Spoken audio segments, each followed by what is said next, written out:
myself Dr. Manoj Kumar Sharma, राजकीय महाविद्यालय क्षेत्रीय सहायक आचार्य ईएफएम। आज हम बीकॉम पार्ट सेकंड के अंतर्गत ईएफएम पेपर द्वितीय में कार्यशील पूंजी का प्रबंध के अंतर्गत द्वितीय भाग में कार्यशील पूंजी की अंतर्गत क्या क्या घटक हैं, किस प्रकार निर्धारित की जाती है, इन तत्वों का अध्ययन करेंगे। नेक्स्ट, कार्यशील पूंजी के सर्वप्रथम स्रोत कौन कौन से हैं, कहाँ से प्राप्त होती है? तो ये कार्यशील पूंजी प्राय दो स्रोतों से प्राप्त होती है, दीर्घकालीन स्रोत और अल्पकालीन स्रोत के माध्यम से, जो किस प्रकार है। नेक्स्ट, दीर्घकालीन स्रोत से साधारणतया कार्यशील पूंजी से केवल उसी भाग की पूर्ति की जानी चाहिए जिसके लिए वह विश्वास हो कि उसकी व्यवसाय में लंबे समय तक निरंतर आवश्यकता होगी। जो कार्यशील पूंजी व्यवसाय में लंबे समय तक निरंतर रखी जाती है उसे दीर्घकालीन कार्यशील पूंजी कह सकते हैं। अतः साधारणतया दीर्घकालीन कार्यशील पूंजी की पूर्ति ही दीर्घकालीन स्रोतों से करनी चाहिए। कार्यशील पूंजी में दीर्घकालीन स्रोतों में दो भागों में बांट सकता है, स्वामिगत स्रोत और ऋणगत स्रोत।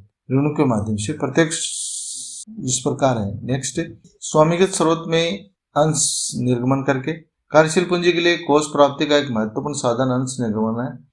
अंश पूर्वाधिकार एवं साधारण दोनों प्रकार के हो सकते हैं। अतः अंश पूंजी निर्गमन से प्राप्त पूंजी से व्यवसाय की आय पर कोई अस्थायी भार उत्पन्न नहीं होता। अतः साधारणतया स्थायी कार्यशील पूंजी के लिए अंशों द्वारा कोष प्राप्त किए जाने चाहिए। प्रतिधारित अर्जने व्यवसाय द्वारा अर्जित लाभ कार्यशील पूंजी का एक नियमित और लागत रहित स्रोत होता है। संस्था के विकास के साथ कार्यशील पूंजी का भी आवश्यकता रहती है जिसकी पूर्ति संस्था में लाभों को पुनर्विभाजन करके प्राप्त की जा सकती है। संचित कोष इसी प्रकार के हैं, जो स्वामी होते हैं उन्हीं के होते हैं। प्रतिधारित अर्जन की भांति संचित कोषों का प्रयोग भी व्यवसाय की आय पर अस्थायी भार उत्पन्न नहीं करता। नेक्स्ट, अस्थायी संपत्तियों की बिक्री। व्यवसायिक उपक्रम में कुछ संपत्तियां गलत अनुमान के कारण फालतू खरीदी जा सकती है, कुछ संपत्तियां अप्रचलित हो जाती है, बेकार हो जाती है, कुछ संपत्तियां अवशेष के रूप में उपलब्ध रहती है। इस प्रकार की संपत्तियों को बेचकर ही कार्यशील पूंजी की व्यवस्था की जा सकती है। कार्यशील पूंजी का यह स्रोत अनियमित अविश्वसनीय होता है। चालू दायित्वों का पुस्तक मूल्य से कम पर भुगतान। चालू दायित्वों का भुगतान करते समय एक व्यावसायिक संस्था कुछ छूट प्राप्त कर सकती है।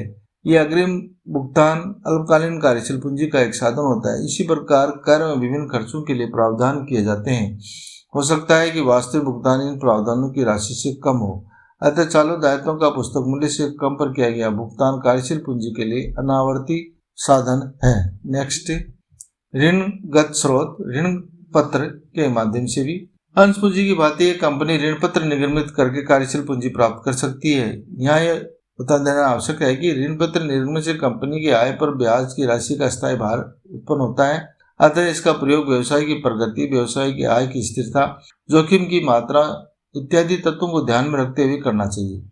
दीर्घकालीन ऋण पत्र निर्गमन के अतिरिक्त एक संस्था कार्यशील पूंजी के लिए कोष औद्योगिक निर्गमों, प्रन्यासों और विनियोग कंपनियों आदि से भी प्राप्त कर सकती है। अल्पकालीन स्रोत को दो भागों में जैसे आंतरिक स्रोत और बाह्य स्रोत में विभक्त किया जा सकता है। नेक्स्ट, आंतरिक स्रोत में ह्रास कोष डेप्रिसिएशन। अस्थायी संपत्ति को पुनः खरीदने के उद्देश्य से प्रतिधारित लाभ होते हैं। अतः जब तक इन कोषों का प्रयोग अस्थायी संपत्ति खरीदने में नहीं किया जाता तब तक यह संस्था को कार्यशील पूंजी प्रदान करते हैं। आउटस्टैंडिंग पेमेंट्स भी व्यवसाय में स्थिति विवरण की तिथि को कुछ भुगतान आउटस्टैंडिंग रह जाते हैं, अदद व्यय रह जाते हैं। इनमें प्रमुखतः अदद वेतन, अदद किराया आदि सम्मिलित किए जाते हैं। इन व्ययों का भुगतान स्थिति विवरण की तिथि के पश्चात किया जाता है। अतः मध्यांतर समय में अदद भुगतान कार्यशील पूंजी के रूप में प्रयुक्त किए जाते हैं। इसी प्रकार करों के लिए प्रावधान। व्यवसाय में करों के लिए किए गए प्रावधान की राशि का कर चुकाने में प्रयोग साधारणतया कुछ मध्यांतर से ही किया जाता है। अतः मध्यांतर की अवधि में प्रावधान की राशि का कार्यशील पूंजी के रूप में प्रयुक्त किया जा सकता है। नेक्स्ट, बाह्य स्रोत में व्यापारिक साख। प्राय सभी व्यावसायिक संस्थाएं इस साधन का प्रयोग कार्यशील पूंजी के रूप में करती है। इसके अतिरिक्त पूर्तिकर्ताओं से कच्चे माल का उधार करें, स्थगित भुगतानों के आधार पर की गई खरीद को भी सम्मिलित किया जाता है।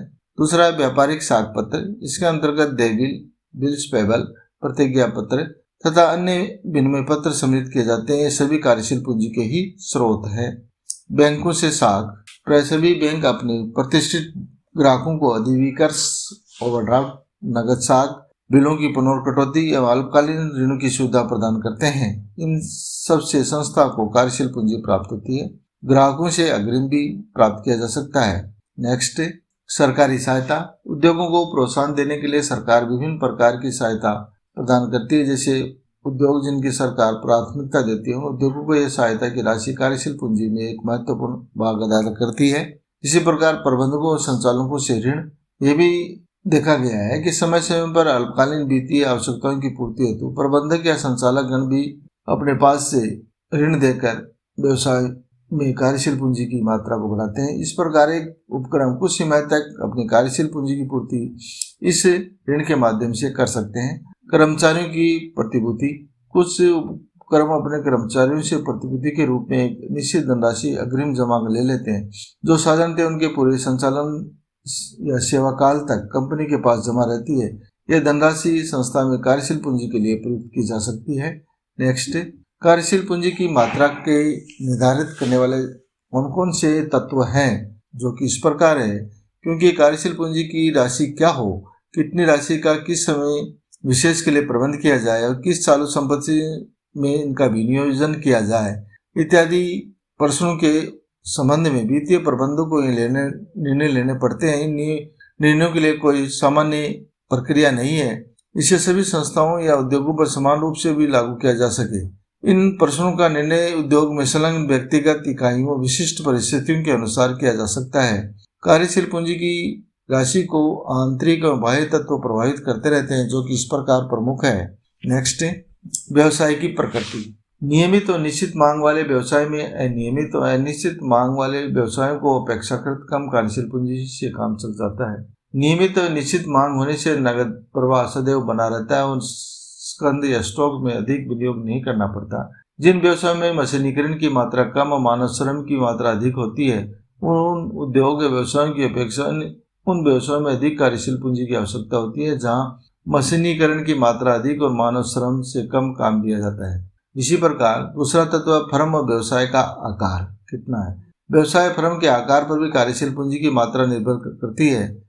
व्यवसाय का आकार जितना बड़ा होगा उतनी ही अधिक कार्यशील पूंजी की आवश्यकता होगी, क्योंकि बड़े व्यवसाय में स्थायी पूंजी अधिक होती है। इसके लाभदायक उपयोग के लिए अधिक कार्यशील पूंजी होना आवश्यक है। नेक्स्ट, खरीद की शर्तें और रीतियां। विभिन्न प्रकार की कच्चे माल और अन्य सामान किन शर्तों पर खरीदा जाए, कितनी मात्रा में खरीदा जाए, इसका कार्यशील पूंजी पर प्रभाव पड़ता है। यदि समस्त वर्ष भर का कच्चा माल किसी एक मौसम विशेष में खरीद लिया जाता है तो अधिक कार्यशील पूंजी की आवश्यकता होगी, और यदि कच्चा माल वर्ष के दौरान विभिन्न किस्तों में खरीदा जाता है तो कम कार्यशील पूंजी की आवश्यकता होगी। इसके अतिरिक्त यदि कच्चा माल उधार खरीदा जाता है तो कम कार्यशील पूंजी की आवश्यकता होगी। यदि माल नगद खरीदा जाता है तो अधिक कार्यशील पूंजी की आवश्यकता होती। विक्रय की शर्तें। यदि माल उधार बेचा जाता है तो अधिक कार्यशील पूंजी की आवश्यकता होगी। यदि माल नगद बेचा जाता है तो कम कार्यशील पूंजी की आवश्यकता होगी। इसके अतिरिक्त उधार वसूली का भी कार्यशील पूंजी पर प्रभाव पड़ता है। यदि उधार वसूली समय पर हो जाती है तो अपेक्षाकृत कम कार्यशील पूंजी की आवश्यकता होगी। नेक्स्ट, क्रय विक्रय की शर्तों के संबंध में। यदि माल उधार खरीदा जाता है और उस स्थिति में अपेक्षाकृत कम कार्यशील पूंजी की आवश्यकता पड़ेगी।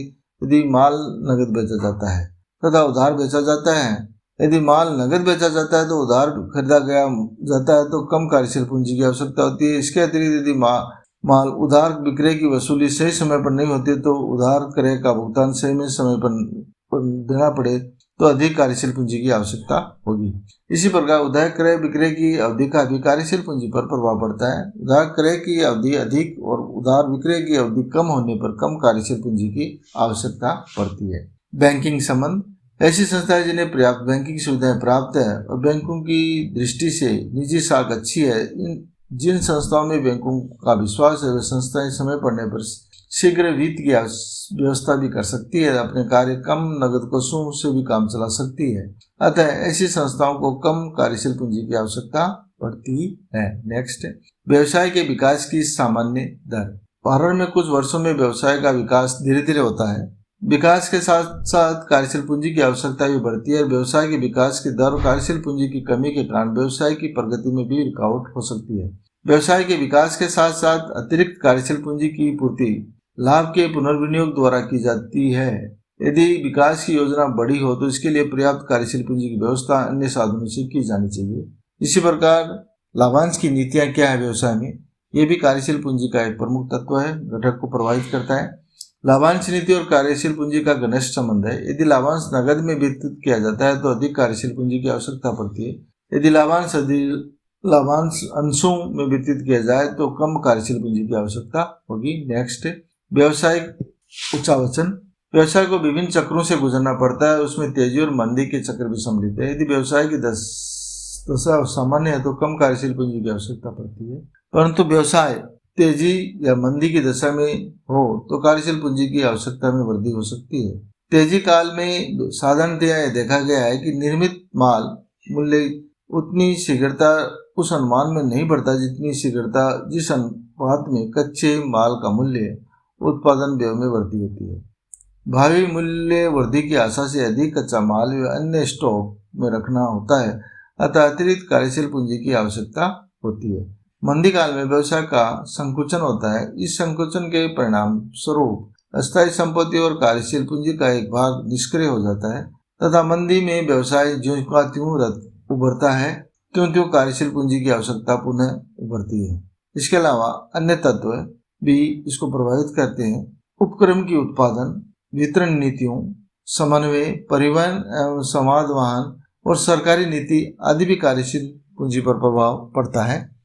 नेक्स्ट, कार्यशील पूंजी का अनुमान लगाने की कई विधियां हैं। इसमें विभिन्न विधियों का प्रयोग किया जाता है, जो कि इस प्रकार प्रमुख रूप से जो विधियां हैं वो ये है। नेक्स्ट, परिचालन चक्र की व्यवसाय का क्रय विक्रय की अवधि या देनदार या लेनदार की अवधि का पीरियड क्या है रहेगा, यह परिचालन विधि के द्वारा प्राप्त किया जा सकता है। परंपरागत विधि और पूर्वानुमान लगा के कि व्यवसाय में पहले कितने दिनों के लिए या कैसे पूंजी की व्यवस्था की जाती है कार्यशील की, उसके अनुमान भी ये विधि है। प्रक्षेपी चिट्ठा विधि, इसी प्रकार प्रक्षेपी लाभ हानि खाता, बिक्री विधि का प्रतिशत और प्रतिगमन रिग्रेशन मेथड के द्वारा भी और रोकड़ प्रवाह अनुमान विधि के माध्यम से भी व्यवसाय में कार्यशील पूंजी के अनुमान लगाया जा सकता है, जो ये प्रमुख विधियां हैं। नेक्स्ट है, थैंक यू।